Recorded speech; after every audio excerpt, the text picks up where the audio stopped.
মালয়েশিয়ার দীর্ঘতম মেয়াদের সাবেক প্রধানমন্ত্রী এবং আধুনিক মালয়েশিয়ার প্রধান স্থপতি ডাক্তার মাহাথির মোহাম্মদ 101 বছরে পদার্পণ করেছেন। একজন পেশাদার চিকিৎসক থেকে বিশ্বমঞ্চে অনুকরণীয় রাষ্ট্রনায়ক হয়ে ওঠার এক বিরল ও ঐতিহ্যবাহী জীবনরেখা তার।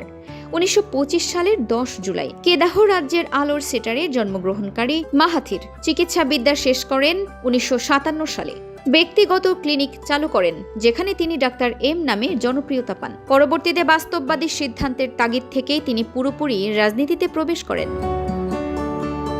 1946 সালে ইউএমএনওতে যোগদানের মাধ্যমে মাহাথিরের রাজনৈতিক যাত্রা শুরু। তিনি 2 দফায় মোট 24 বছর মালয়েশিয়ার প্রধানমন্ত্রীর দায়িত্ব পালন করেন। প্রথম দফায় টানা 22 বছর ক্ষমতায় থেকে তিনি কৃষি নির্ভর মালয়েশিয়াকে এক শিল্পায়িত ও আধুনিক অর্থনীতিতে রূপান্তরিত করেন। তার শাসনামলে পেট্রোনাস টুইন টাওয়ার, কুয়ালালামপুর আন্তর্জাতিক বিমানবন্দর, পুত্রাজায়া প্রশাসনিক শহর এবং নর্থ সাউথ এক্সপ্রেসওয়ের মতো মেগা প্রকল্প বাস্তবায়িত হয়।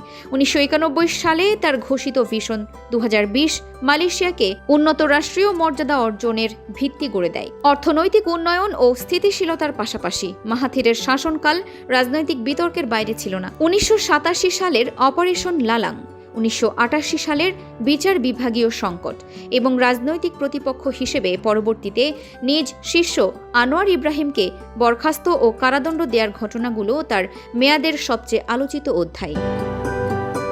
2003 সালের স্বেচ্ছায় রাজনীতি থেকে অবসর নিলেও নাজিব রাজাকের আমলের দুর্নীতি ঠেকাতে 92 বছর বয়সে তিনি ফের রাজনীতিতে সক্রিয় হন। 2018 সালের নির্বাচনে জয়ের পর 94 বছর বয়সে বিশ্বের সর্বকনিষ্ঠ নন, বরং সবচেয়ে প্রবীণতম প্রধানমন্ত্রী হিসেবে পুনরায় শপথ নিয়ে ইতিহাস গড়েন। বার্ধক্যজনিত নানা শারীরিক জটিলতা সত্ত্বেও মাহাথির এখনও তার সক্রিয় চিন্তাধারা বজায় রেখেছেন। শতবর্ষ পার করা এই প্রবীণ নেতা মনে করেন কাজই হলো সবচেয়ে ভালো ওষুধ।